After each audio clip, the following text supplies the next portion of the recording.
Hi, this is Kevin Lin, and in this video we'll talk about what is the LSAT. In the first half, we'll talk about basic questions like when you should take the LSAT, where is it offered, how many times you should take it, and in the second half, we'll address the format of the LSAT, what exactly is on the LSAT. We'll also get into a little bit about how the LSAT is scored. So first things first, what is the LSAT? The LSAT stands for the Law School Admissions Test, and it's administered by an organization called the Law School Admissions Council. This test is an attempt to examine your skills at reading, reasoning, as well as applying rules to information. Basically, the skills that you will be using in law school and also as a lawyer. Almost every law school in the United States requires the LSAT in order to be admitted. So if you're thinking about law school, you should almost certainly plan on taking the LSAT. Now, in recent years, there are some schools that have started to accept other standardized exams, mainly the GRE, although occasionally the GMAT. But unless you are only applying to schools that are open to those scores, it doesn't make sense to rely on the GRE or the GMAT because the vast majority of law schools will still require you to take the LSAT. Another important thing to note about GRE and GMAT versus LSAT is that if you take the LSAT and the GRE, or if you take the LSAT and the GMAT, you can't hide your LSAT score from law schools. So if you've already taken the LSAT, you can't take the GRE and hope to rely on that score. The law schools will still see your LSAT score and they will still take that into account as far as your admissions chances go. Ordinarily, the test is offered about 9 times per year in the United States and Canada and about 3 times per year outside the United States and Canada. Now, if you're taking it in the United States and Canada, normally it'll be taken at an in-person test center on a tablet, the Microsoft Surface Go. You'll be given a tablet at the start of the exam. The test will be done on the tablet, and then you'll return the tablet at the end of the exam. If you take the test outside the United States and Canada, in normal times, it's actually a paper version of the test, not the digital tablet version. Now, in 2020, which, as you probably know, is not normal times, the LSAC has introduced the LSAT Flex, which is an at-home version of the test. This is the version that you'll probably take until the coronavirus situation is over, hopefully sometime in 2021. In September 2019, the LSAC introduced the following limits on the number of times that you can take the LSAT. You can take the test up to 3 times within a single testing year, which runs from June 1st to May 31st of the following year. You can take the test up to 3 times within that time period. You can take the test up to 5 times within the current testing year and the past 5 testing years. So basically up to 5 times in 5 years. And you can take the test up to 7 times in your entire life. Now, any test that you actually take, regardless of whether you cancel your score or you keep your score, will count towards these limits. Tests that you sign up for but withdraw from before the day of the test will not count towards these limits. Since LSAT scores last for 5 years, you should plan on taking the test within 5 years of when you want to apply to law school. I actually recommend taking the test within 2 or 3 years of when you want to apply, just in case you want to retake the exam or in case your plans change and you end up applying a year or 2 later than you initially thought you would. Now, if you're taking the exam in the year that you intend to apply to law school, so for example, if you're taking the exam this year or in the spring and you want to apply after you get your LSAT score for admission in the fall of 2021, you want to make sure you take the test early enough to actually make it before the application deadlines. Most law school application deadlines are going to be between February and April, so the latest that you can take the LSAT is likely going to be January or February. You should make sure to check the specific admissions deadlines for the schools that you're interested in. So how many times should you take the LSAT? Well, this is a really important question, and there's a lot of misinformation about it. So up until about 2006, law schools actually averaged your LSAT scores. So if you took the test 2 or 3 times, they'd average your score, and the average score is what you would be judged on. But that is no longer the case, and it has not been the case for many years. The consensus among law school admissions consultants is that law schools care about your highest score. So although they will see all the scores that you have, they will actually judge you based only on your highest score. So what does that mean as far as the number of times you should take the LSAT? That means you should take the LSAT as many times as you need to get a score that you're happy with. It's not unusual for people to take the exam 2 or 3 times these days, and in fact, many people take the exam more, 4, 5 times. Of course, you should be mindful of the retake limits now. As I mentioned before, you can take the exam up to 3 times within 1 testing year, or up to 5 times within the current and past 5 testing years. So you don't want to just take test after test after test, hoping that you'll get lucky. You'll want to make sure that you're well prepared, and that when you take the test again, that you have a reason to think that you're going to do better than you did before. So now let's get into the format of the LSAT. What exactly is on this test? Normally, the LSAT will consist of 4 scored multiple choice sections and 1 unscored multiple choice section. 2 of the scored sections are logical reasoning sections. 1 of the scored sections is analytical reasoning, also called logic games, and 1 of the scored sections is a reading comprehension section. The unscored section is an experimental that can be any one of those 3 types: logical reasoning, logic games, or reading comprehension. Now, when you take the test, these sections are all mixed up, so you don't actually know the order in which you will take the exam.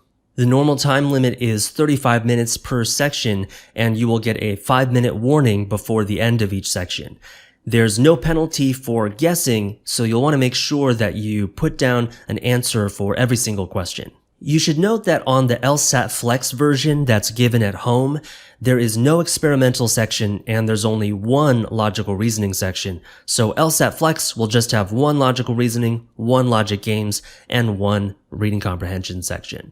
In addition, for both the normal LSAT and LSAT Flex, you'll also have to take an LSAT writing section, and this is done separately at home, and you can take that up to 8 days before your test day, all the way up until a year after your test day. But you'll want to take the test, you'll want to take the writing section around the time that you take your test, because you need to have a writing section in your record to actually see your score.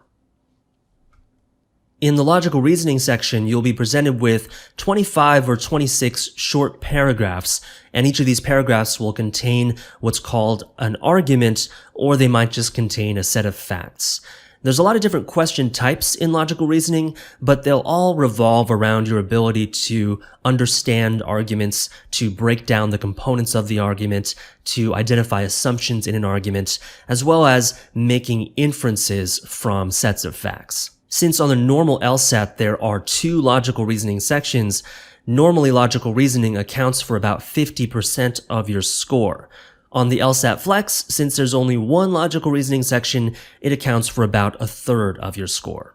The logic game section, also called analytical reasoning, is going to present you with 4 logic games, which are 4 sets of rules that relate to putting things in an order, putting things into groups, and your job is to understand how these rules fit together and how you can apply these rules based on new information. Each of these logic puzzles will have about 5 to 7 questions for a total of 23 questions in the section. On a normal LSAT, the logic game section will account for about 1/4 of your score, since there's 23 questions out of a total of about 100 or 101 LSAT questions. But on the LSAT Flex version, because there's only 1 logical reasoning section, 1 LG, and 1 reading comp, logic games actually accounts for about 1/3 of your score, so it's slightly more important in LSAT Flex. The reading comprehension section will present you with 4 passages and a set of questions about each of these passages. 3 of the passages are going to be standard long passages, about 50 to 60 lines, and 1 of the passages is going to be a comparative passage, which is actually made up of 2 shorter passages. Together, the 2 shorter passages end up being as long as a regular standard passage. The questions will ask you about things like the purpose of the passage. They'll ask you about the author's attitude. They'll ask you about inferences that we can draw from the passages. And the questions will also ask us to understand the different perspectives and compare the different perspectives that were presented in the passages. Normally, there's about 27 questions in the reading comprehension section, about 5 to 8 questions per passage. Now, on the normal LSAT, the reading comprehension section is a little bit over 1/4 of your score because there's 27 questions out of a total of 100 or 101 total LSAT questions. But on the LSAT Flex, because there's only 1 logical reasoning section, 1 LG, and 1 reading comprehension actually is worth a little bit more than 1/3 of your score, so it becomes a lot more important in LSAT Flex. The LSAT writing section is unscored and is taken separately from the multiple choice sections. LSAT writing is something that you'll take at home, regardless of whether you're taking the normal LSAT or the LSAT Flex, and it's not really something you should spend too much time worrying about. On the LSAT writing, what you're going to get is a prompt that gives you a set of facts about a fictional situation, and you'll be asked to write a persuasive essay, an argumentative essay, advocating for one of 2 choices based on those set of facts. You should note that as of the date of this video, LSAT writing is available for you to take up to 8 days before your test day, as well as up to a year after your test day. But you'll actually want to take LSAT writing around the time that you take the multiple choice part of the test, ideally in the 8 days before you take the multiple choice part of the test. And that's because the LSAC actually requires you to have an LSAT writing section on record in order to even see your score. So unless you already have an LSAT writing on record, you'll want to make sure to take it at least maybe a week after you take the multiple choice section of the test. So how is the LSAT scored? Well, the LSAT is scored based on a scale from 120 to 180. And this number, the 120 to 180 number, is called a scaled score. This is a score that law schools will see. This is the number that law schools care about. Your scaled score is calculated based on comparing the number of questions you got correct on your test, which is called the raw score, comparing that raw score to the conversion scale for that particular test.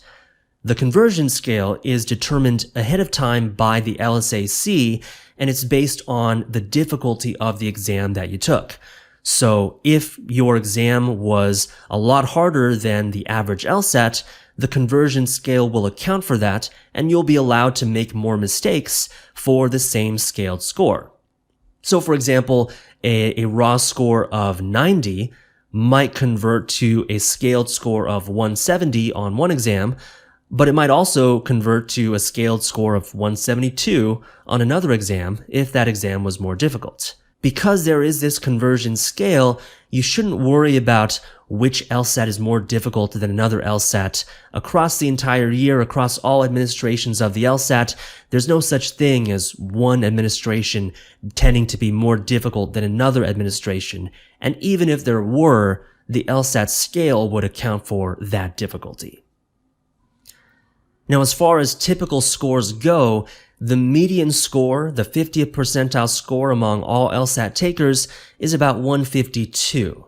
The 90th percentile score is around 164, and the top 1% of scores is beginning around 172 and above. So to get into a law school of some kind, you'll want to shoot for at least a 145, ideally a 150. If you want to go to a slightly higher ranked school, then you need to get maybe a 155, maybe a 160. If you want to go to even higher ranked schools than that, then you'll want to shoot for a 160 or a 165. And if you want to go to the most elite schools in the country, then you'll want to shoot for a 170. So I hope this video was helpful in giving you an overview of the LSAT. If you have any questions about anything, make sure to leave a comment below, and make sure to like and subscribe to Magoosh's LSAT channel for updates on new videos and other resources to help you prep for the LSAT.